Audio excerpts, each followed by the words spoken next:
చూస్ country delight, live better. ఇప్పుడే country delight యాప్ని download చేసుకోండి.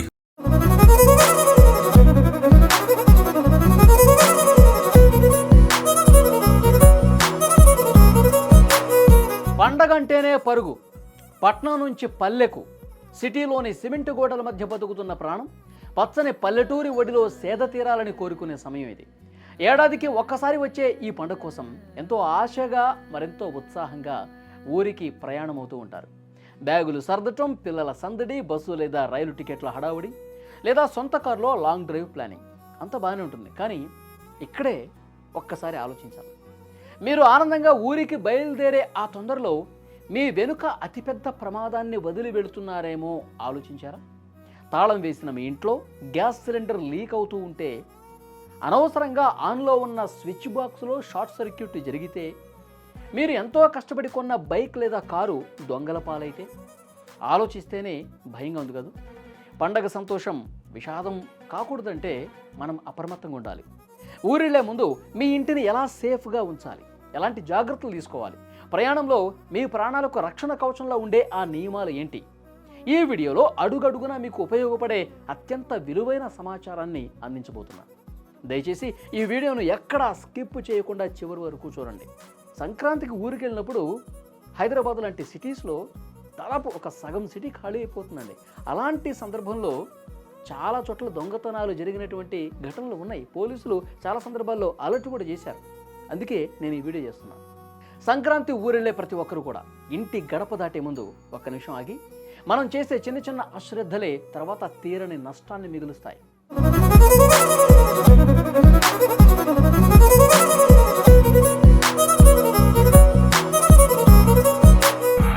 మొదటిది వంటగది. చాలామంది హడావుల్లో గ్యాస్ స్టవ్ నాబ్స్ ఆఫ్ చేస్తారు, కానీ సిలిండర్ రెగ్యులేటర్ ఆఫ్ చేయడం మర్చిపోతుంటారు. మూసి ఉన్న ఇంట్లో చిన్న లీకేజ్ అయినా గ్యాస్ గది మొత్తం నిండిపోతుంది. ఏ చిన్న స్పార్క్ వచ్చినా ఇల్లు మొత్తం బూడిదైపోతుంది. అందుకే వెళ్లే ముందు ఖచ్చితంగా సిలిండర్ అక్కడ కింద ఉన్నటువంటి రెగ్యులేటర్ ఆఫ్ చేయాలి తప్పకుండా. ఇంకా వీలైతే ఆ రెగ్యులేటర్ను తీసి పక్కన పెట్టడం 100% సురక్షితం. ఇక రెండవది ఎలక్ట్రిసిటీ. ఫ్రిడ్జ్ ఒక్కటి ఉంచి మిగతావన్నీ ఆఫ్ చేశాం కదా అని అనుకోకండి. మీరు ఊళ్ళో ఉన్నప్పుడు ఇక్కడ వోల్టేజీ హెచ్చుతగ్గులు వస్తే టీవీలు, ఏసీలు, కంప్యూటర్లు పాడయ్యే ప్రమాదం ఉంది. అందుకే మెయిన్ ప్లగ్స్ అన్నీ సాకెట్ల నుంచి తీసేయండి. వైఫై, రౌటర్లు, గీజర్లు అన్నీ ఆఫ్ చేసేయండి. ముఖ్యంగా దేవుడి గదిలో దీపం పెట్టి అలాగే ఊరెళ్ళిపోకండి. ఆ దీపం కొండెక్కిన తర్వాత ఆ ఒత్తి కింద పడితే అగ్ని ప్రమాదాలు జరిగే అవకాశం కూడా ఉంది. భక్తి ముఖ్యం, కానీ దానికంటే భద్రత అంతకన్నా ముఖ్యం. ఇక మూడోది వదిలి వెళ్ళే వాహనాలు. మీరు కారులో వెళ్తూ బైకును ఇంట్లోనే వదిలేసి వెళ్తుంటే దాన్ని కాపాడటం కూడా ముఖ్యమే. బైకును ఆరు బయట కాకుండా కాంపౌండ్ లోపల ఎవరికీ నేరుగా కనిపించని చోట పార్క్ చేయండి.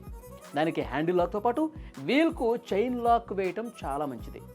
ఎక్కువ రోజులు వెళ్తుంటే బ్యాటరీ వైర్లు డిస్కనెక్ట్ చేయటం వల్ల బ్యాటరీ డౌన్ అవ్వకుండా ఉంటుంది.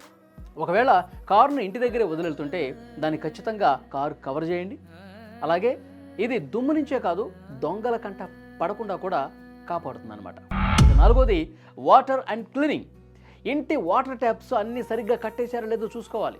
చిన్న చుక్క లీక్ అయినా 3-4 రోజుల్లో ట్యాంకు ఖాళీ అయిపోతుంది, లేదా ఇల్లు మొత్తం వాటర్తో నిండిపోవచ్చు. అలాగే సింక్లో ఎంగిలి గిన్నెలతో అలాగే వెళ్ళకండి. తడి చెత్తను ఇంట్లో ఉంచకండి. 3 రోజుల తర్వాత ఇంటికి తిరిగి వస్తే ఆ వాసన, బొద్దింకలు, చీమలు మిమ్మల్ని స్వాగతం పలకడానికి సిద్ధంగా ఉంటాయి.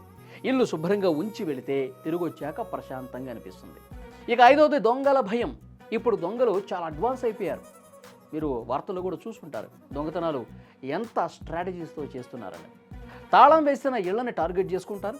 బంగారు నగలు, విలువైన డాక్యుమెంట్లు ఇంట్లో బీరువాలో కాకుండా బ్యాంక్ లాకర్లో పెట్టడమే ఉత్తమం.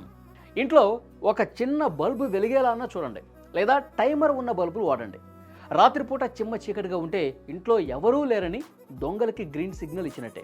మీ ఇంటి ముందు పేరుకుపోతున్న న్యూస్ పేపర్లు, పాల ప్యాకెట్లను తీయమని పక్కింటి వాళ్ళకి లేదా వాచ్మెన్కి చెప్పండి. అవి బయట ఉంటే మీరు ఊర్లో లేరని అందరికీ తెలిసిపోతుంది. చివరగా మీ సోషల్ మీడియా పిచ్చి. At last started to village, missing my home for 3 days అంటూ ఈ విధంగా ఫేస్బుక్లో, ఇన్స్టాగ్రామ్లో చాలామంది స్టేటస్లు పెట్టడం అలవాటు. మీరు పెట్టే లొకేషన్లు చూసి మీ ఇంటి అడ్రస్ తెలిసిన దొంగలు ప్లాన్ చేసుకుంటారు దొంగతనం చేయడానికి. అక్కడ ఎంజాయ్ చేయండి, ఫోటోలు పెట్టండి, కానీ ఎప్పుడు పెట్టాలి? మీరు క్షేమంగా ఇంటికి తిరిగి వచ్చిన తర్వాత మాత్రమే పోస్ట్ చేయండి. ఆ టూర్కు సంబంధించిన విశేషాలు అప్పుడు తెలియజేయండి.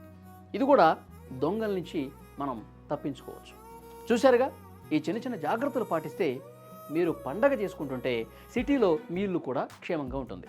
ప్రయాణం ఆనందంగా సాగాలన్నా, తిరిగి వచ్చాక ఇల్లు భద్రంగా ఉండాలన్నా బాధ్యత మీ చేతుల్లోనే ఉంది. ఈ సంక్రాంతి మీకు, మీ కుటుంబ సభ్యులకి భోగభాగ్యాలను, ఆయురారోగ్యాలను ఇవ్వాలని మనస్ఫూర్తిగా నేను కూడా కోరుకుంటున్నాను. ఈ వీడియో నచ్చితే లైక్ చేయండి, కామెంట్ చేయండి, మా ఛానల్ని సబ్స్క్రైబ్ చేసుకోండి. Thank you.